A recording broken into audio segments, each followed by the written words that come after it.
So I'd like to now start our panel discussion also and call upon as Gurumurthy for just taking us through some of the initial points that have been talked about here. How much of these fault lines really are happening as of now? I'd like to invite Mr. Gurumurthy, sir.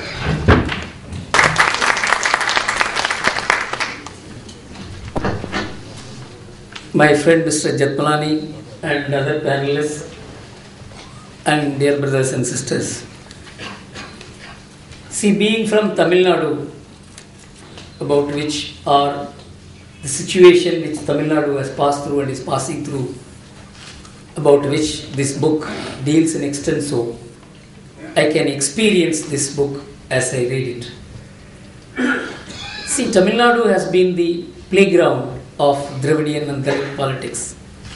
And I will relate my experience. Tamil as a language is a very, very rich language. And there is an emotional attachment which every Tamil has for the language. And that itself was transformed into some kind of a racial and ethnic identity. And it was promoted, funded, and even weaponized by political ideologies, through which I personally passed through as a student. And in fact, I could not get a law college admission precisely because of this ideology being weaponized. I am a non-lawyer lawyer today.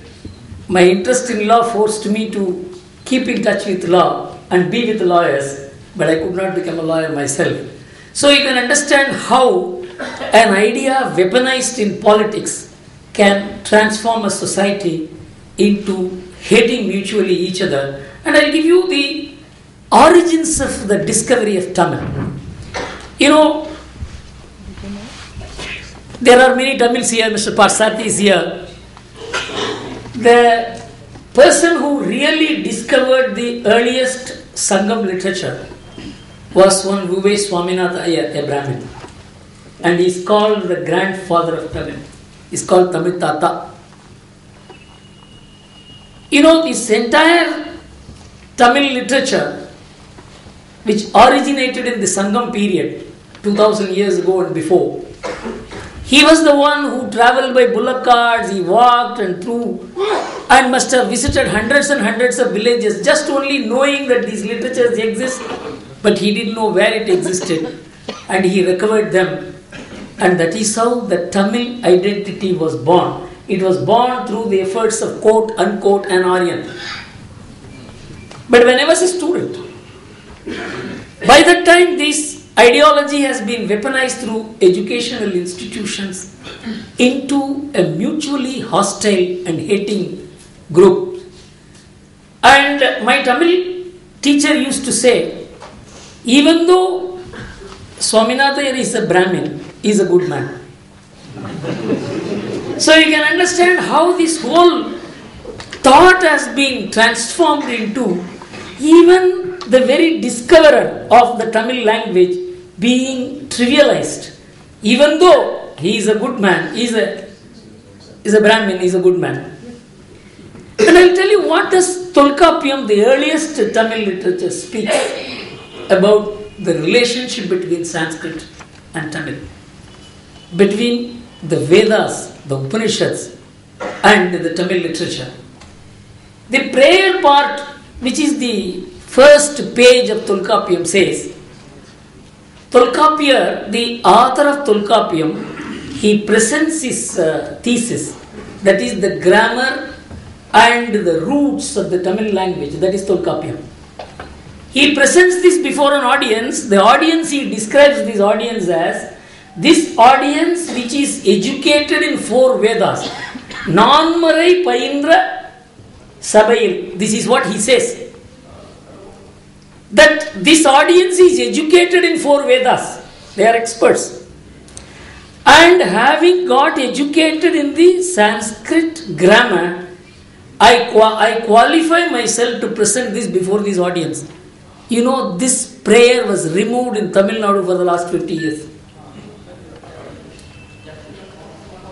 In fact, I was stunned to know about a couple of years ago, a Dravidian Tamil scholar converted to the view that all of us share, that this country is one, our culture is one, our language is only different. When I told him about this prayer, he didn't believe it. He said, sir, I have never read it. He was a Tamil scholar. Then I got the original Tolkappiyam book and showed to him that this is the harmonious identity that united this country, irrespective of huge differences amongst people, their language, their eating habits. This is an example as to how an intervention from outside, for which enormous proofs have been given. There are at least 900 references and about 1500 notes explaining those references. This is one of the most well documented book I have come across. And without any hate, without any attempt to dominate the mind, and the authors say this book is to open a debate. We are not concluding anything. But because the debate has been concluded without a debate, we are reopening the debate so that the debate can go on normal lines.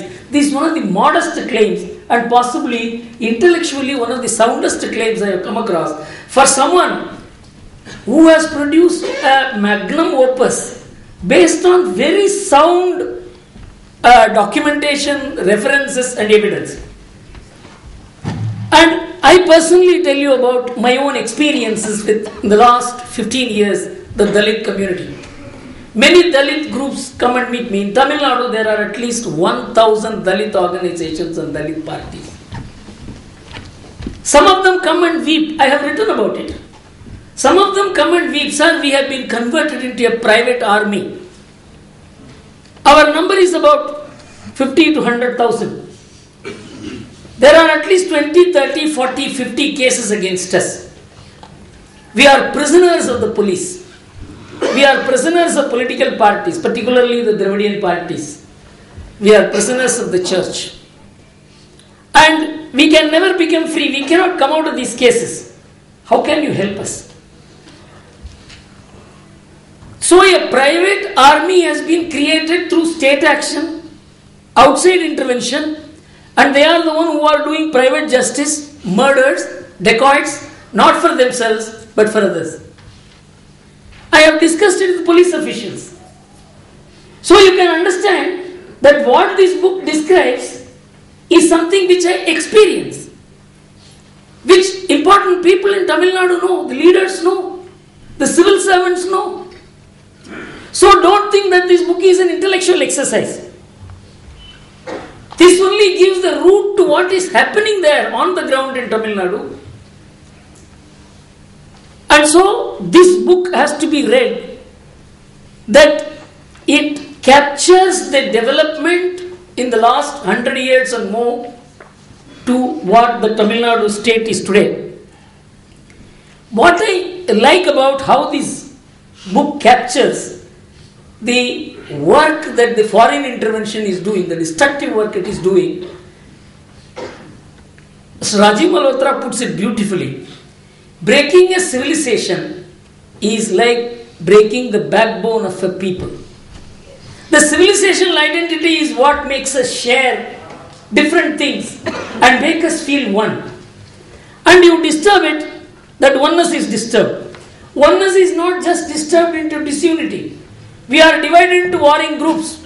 We begin hating each other. And we begin finding reasons to hate each other.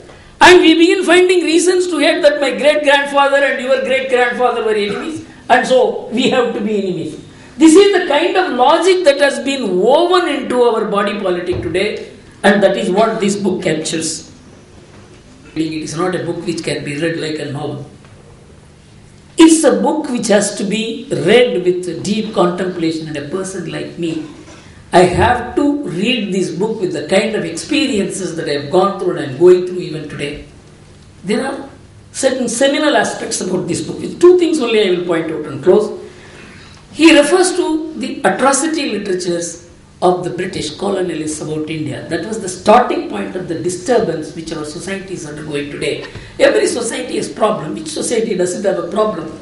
But we were made to think that we are the problem. We were made to think that this country is a problem. We were never told that this country has certain problems, we have to deal with those problems. We were made to feel that this country itself is a problem. We are the problem. Our people are the problem. And the way the book has captured this is an enormous exercise, not only in intellectual pursuit and investigation, but it is also in history. And the Aryan-Dravidian divide, which the authors have compared to the Rwandan situation of this Tutsi-Hutu division, is amazing. The parallel is so explicitly analogous, and the source of the trouble is the same: foreign intervention. The literature that is produced is identical. Only thing is, since we are a more mature civilization, we didn't have that kind of violence as they could make possible there. So I feel that this book is something of an experience for me, and I think all of us should share this great experience, and this will also help us, as the warning that they have given to us today will enable us to see that further troubles are stalled and hedged against. Thank you very much.